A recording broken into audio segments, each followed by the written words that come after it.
नमस्कार, श्री स्वामी समर्थ. कशा आहात सर्वजण? तर आज आहे गुरुवार आणि आजपासून जे आहे ते मी स्वामींच्या 11 गुरुवारचं व्रत जे आहे ते सुरू केलेलं आहे आणि त्याच्यामधला आज आहे पहिला गुरुवार. सर्वात अगोदर तर जी काही कामं असतात घरातली साफसफाई, स्वच्छता ती सर्व करून झालेली आहे. गुरुवारची लादी पुसू नये आणि केसही धुवू नये. तर त्यामुळे मी लादी जी आहे ती आज पुसलेली नाही आहे. बुधवारी रात्री जी आहे ती मी लादी स्वच्छ पुसून घेते, जेणेकरून गुरुवारी मला ती सकाळी फार घाण दिसणार नाही. आणि घरामध्ये लहान मुलं असेल तर ती लादी घाण होतेच, पण शक्यतो गुरुवारची लादी पुसणं टाळायचं. त्यानंतर मी तयारी करते, इकडे उंबरठ्यावरती लेपन करायचं. उंबरठ्यावरती लेपन कसं आणि का करायचं याचा डिटेल व्हिडिओ मी ऑलरेडी शेअर केलेला आहे. तुम्हाला हवं असेल तर तुम्ही तो व्हिडिओ चेक करू शकता. त्याच्यानंतर इकडे जी फुलं आहेत ती फुलं मी एका टोपलीमध्ये काढून घेते. कधी कधी काय होतं ना की हे ज्या पिशव्या आपण फुलांच्या घेऊन येतो त्या तशाच फ्रीजमध्ये ठेवल्या जातात. कधी कधी विसरल्याही जातात. माझ्याकडून होतं तसं ते, कारण मी सोबतच 2-2, 3-3 बॅग फुलांची जी घेऊन येते, कारण मला देवघरामध्ये देवांना फुलं वाहणं फार आवडतं. फुलं वाहिल्यानंतर आपलं जे देवघर आहे ते खूप सुंदर आणि प्रसन्न वातावरण होऊन जातं. त्यामुळे तर इकडे जी फुलं आहे ती मी काढून घेतलेली आहेत अगोदरची, आणि मी आता उंबरठ्यावरती सगळ्यात अगोदर लेपन करून घेणार आहे. आपल्या घरामध्ये ज्या काही गोष्टी येतात, मग त्या पॉझिटिव्ह असू दे किंवा निगेटिव्ह असू दे, तर त्या आपल्या उंबरठ्यामधून प्रवेश करतात. त्यामुळे आपल्याला उंबरठ्याची स्वच्छता आणि उंबरठ्याची पूजा करणं हे खूप गरजेचं आहे. इकडे मी जो उंबरठा आहे तो एकदम स्वच्छ कपड्याने जो आहे तो पुसून व्यवस्थित घेणार आहे आणि त्याच्यानंतर मग लेपन करून घेणार आहे. सर्वात अगोदर जर उंबरठ्यावरती लेपन करून घेतलं ना, तर तुमचं लेपन सुकेपर्यंत आणि तुम्हाला रांगोळी वगैरे काढायची असते, तर तोपर्यंत जे आहे तर तुमची बाकीची इतर देवांची जी कामं असतात किंवा देवपूजा वगैरे असते ती होऊन जाते. बऱ्याच जणांचा असा प्रश्न असतो किंवा बऱ्याच जणांना असं विचार डोक्यात येतात, की आपण भाड्याच्या घरामध्ये राहतोय, तर भाड्याच्या घरामध्ये राहत असताना ह्या सर्व गोष्टी करायला हव्यात का? केल्या तर त्याचं पुण्य मिळतं का? तर बघा, घर स्वतःचं असो किंवा भाड्याचं असो, तुम्ही तिथे राहता म्हटल्यानंतर ती वास्तू तुमची आहे आणि त्या वास्तूला प्रसन्न करणं तुमची जबाबदारी आहे. जेव्हा तुम्ही त्या वास्तूला प्रसन्न कराल, तेव्हा ती वास्तू तुम्हाला तथास्तु म्हणेल आणि ती वास्तू तुम्हाला आशीर्वाद देईल तुमची स्वतःची वास्तू तयार होण्यासाठी. त्यामुळे घर भाड्याचं असो किंवा स्वतःचं असो, ह्या सर्व गोष्टी तुम्ही कुठेही केल्या तरी तुम्हाला ह्याचं जे पुण्य आहे ते तेवढंच मिळणार आहे. त्यामुळे तुम्ही निश्चित मनाने तुमचं कर्म आणि काम करत राहा. देव वेळेवरती तुम्हाला त्याचं फळ आणि त्याच्यातला मोबदला तुम्हाला नक्की मिळेल. काहीतरी मिळावं किंवा काहीतरी हवं यासाठी देवपूजा न करता एक आपल्याला मनाला समाधान लाभते आणि घरामध्ये वातावरण खूप सुंदर होतं, साठी सुद्धा देवपूजा केली जाते. आता कोणी स्वामींचे 9 गुरुवार करतं किंवा 11 गुरुवारी करतात, तर शक्यतो 11 गुरुवारचंच व्रत करावं. आणि ह्या व्रताचे फार काही नियम नाही आहे. सकाळी लवकर उठून तुम्हाला जी आहे ती देवपूजा करून, तुमची नित्यकामं आटपून तुम्हाला स्वामींची जी पूजा आहे, अभिषेक वगैरे आहे ती करायचा आहे. तुम्हाला जर सकाळी नाही जमलं, तर तुम्ही संध्याकाळी 4 ते 5 वाजेच्या सुमाराससुद्धा हे पूजा किंवा हे जे ग्रंथ आहे, तो तुम्ही वाचू शकता. असं काही नियम नाही आहे, की तुम्हाला पहाटे उठूनच सर्व गोष्टी करायला हव्यात. बघा, आजकाल जे आपलं आयुष्य आहे ते खूप दगदगीचं झालेलं आहे. त्यामुळे प्रत्येकालाच हे सर्व सकाळी करणं जमत नसेल, तर तुम्ही संध्याकाळी सुद्धा या सर्व गोष्टी करू शकता. स्वामींचा जो अभिषेक आहे तो करून घ्यायचा आहे. त्यांना अत्तर लावायचं, वस्त्र त्यांना घालायची. त्याच्यानंतर जो गुरुचरित्र ग्रंथ आहे त्याची पूर्ण 21 अध्याय तुम्हाला वाचायचे आहे. त्यानंतर 11 माळी तुम्हाला स्वामींचा जप करायचा आहे. तुम्हाला तारक मंत्र म्हणायचा आहे. त्याच्यानंतर अजून इतर सेवाही तुम्ही करू शकता जर तुमची इच्छा असेल तर. कालभैरव अष्टक म्हणू शकता तुम्ही. स्वामींच्या नामस्मरणामध्ये जी ताकद आहे ना, ती इतर कोणत्याही गोष्टीमध्ये ताकद नाही आहे. तुम्हाला जर इतर कोणत्याही सेवा करायला वेळ मिळत नाही आहे किंवा तुम्हाला जमत नाही आहे, तर तुम्ही फक्त आणि फक्त स्वामींचं नामस्मरण करा, 11 माळी जप करा. तारक मंत्र जरी म्हटलात तरी ह्याच्यामध्ये खूप ताकद आहे. तर तुम्हाला जर इतर गोष्टी नाही जमल्या, तर ह्या गोष्टी तुम्ही नक्की करा. सर्वात अगोदर रोजची घरातली जी देवपूजा असते ती मी करून घेतलेली आहे आणि आता मी स्वामींचा अभिषेक करायला घेते. तुम्ही डायरेक्ट पंचामृतने सुद्धा स्वामींचा अभिषेक करू शकता, पण मी ह्या एक वस्तू ज्या पंचामृतमध्ये जातात त्या सर्व वस्तूंनी स्वामींचा अशा पद्धतीने अभिषेक करते. बघा, दर गुरुवारी जोपर्यंत तुमचे 11 गुरुवार होत नाही, तुम्हाला दर गुरुवारी ह्या पद्धतीने पूजा करायची आहे.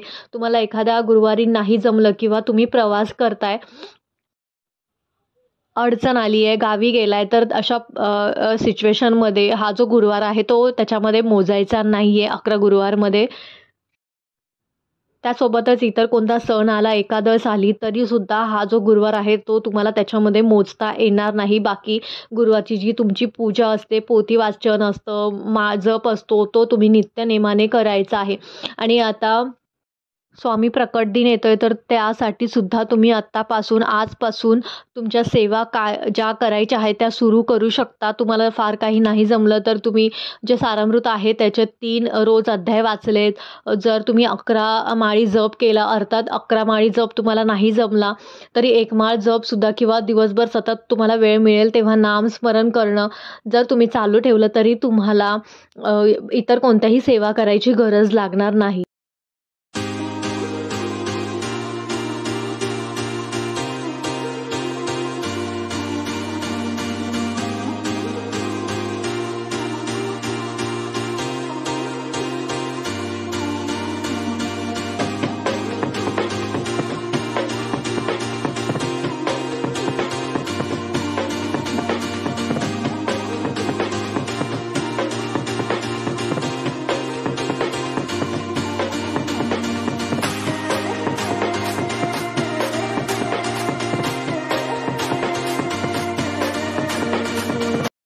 कोणत्याही व्रताची सुरुवात करताना सर्वात अगोदर आपल्याला संकल्प घेणं फार गरजेचं आहे. संकल्प घेण्यासाठी तुम्ही हातामध्ये पळीने पाणी घ्यायचं आहे, फूल घ्यायचं आहे, तांदूळ, हळदी, कुंकू घ्यायचं आहे आणि तुमच्या मनामध्ये जी काही इच्छा आहे ती बोलून आपल्या गणपती बाप्पांचं नाव घेऊन, कुलस्वामीचं नाव घेऊन, तुमचं नाव, गोत्र काय हे सगळं बोलून तुमच्या मनात काय इच्छा आहे, तुम्ही कशासाठी हे व्रत करताय ते स्वामींना सांगायचं आहे आणि हे माझे जे व्रत आहे ते निर्विघ्नपणे पार पडू दे, त्यासाठी तुम्हाला हा जो संकल्प आहे तो करायचा आहे.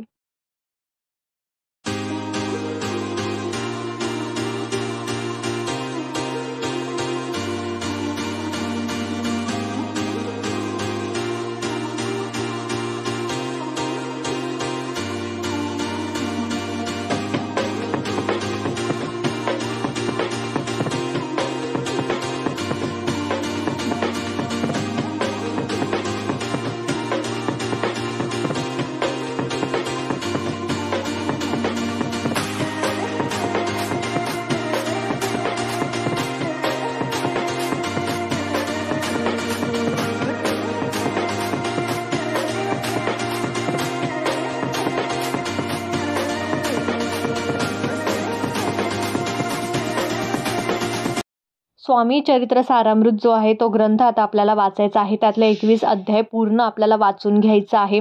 त्याच्यानंतर 11 माळी जप आपल्याला करायचा आहे. नाही जमला एखाद्या वेळेला करायला एकाच वेळेस तर तुम्ही दिवसभरातून कितीही वेळा करू शकता. असं काही नियम नाही आहे की आत्ताच तुम्हाला करायला हवं. जर तुम्ही हे 9 किंवा 11 गुरुवारचा व्रत करताय तर पहिल्या गुरुवारी तुम्हाला स्वामी केंद्रामध्ये किंवा मठामध्ये जाताना सोबत 1 नारळ, 1 गुलाबाचं फूल आणि खडीसाखर घेऊन जायचे आहे आणि तिथे जाऊन स्वामींना सांगायचं आहे की आजपासून मी माझ्या व्रताला सुरुवात करते तर माझ्याकडून जेवढी होईल तेवढी सेवा करून घ्या आणि हे व्रत जे आहे ते निर्विघ्न पार पडू द्या.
बाकीची सर्व कामे करेपर्यंत, स्वामींचं सगळं पूजा करेपर्यंत जे उंबरठ्याचं लेपन आहे ते व्यवस्थित सुकलेलं आहे आणि आता मी उंबरठ्याची पूजा करून घेणार आहे.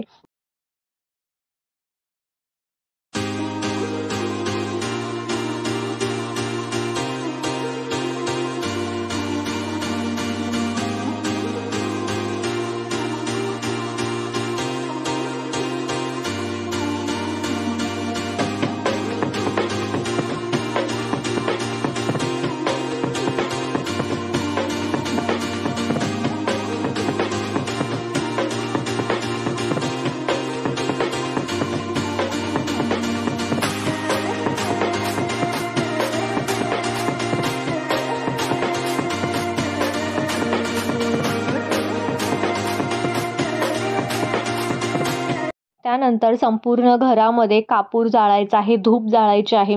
देवाला आणि स्वामींना दाखवून घ्यायचे आहे. स्वामींची आरती करायची, स्वामींना नैवेद्य दाखवायचा आणि हा जो कापूर आहे किंवा जी धूप तुम्ही जाळणार आहात ती संपूर्ण घरांच्या कोपऱ्यामध्ये आपल्याला अशा पद्धतीने दाखवून घ्यायची आहे, जेणेकरून जर आपल्या घरामध्ये नकारात्मक ऊर्जा असेल तर ती बाहेर जाण्यास मदत होते आणि घरामध्ये एक सकारात्मक ज्या लहरी असतात त्या तयार होतात. मुख्य प्रवेशद्वारावरती सुद्धा ह्या पद्धतीने कापूर दाखवल्यामुळे खूप सकारात्मक परिणाम तुम्हाला दिसायला मिळेल. आय होप तुम्हाला आजचा व्हिडिओ आणि व्हिडिओमध्ये दाखवलेल्या गोष्टी आवडल्या असतील. काही जरी व्हिडिओमध्ये आवडलं असेल तर प्लीज व्हिडिओला एक लाईक द्या आणि चॅनेलला सबस्क्राईब करायला अजिबात विसरू नका. मी भेटते तुम्हाला माझ्या नंतरच्या अशाच एका छानशा व्हिडिओसोबत. तोपर्यंत तुम्ही तुमची काळजी घ्या. Take care. Bye bye.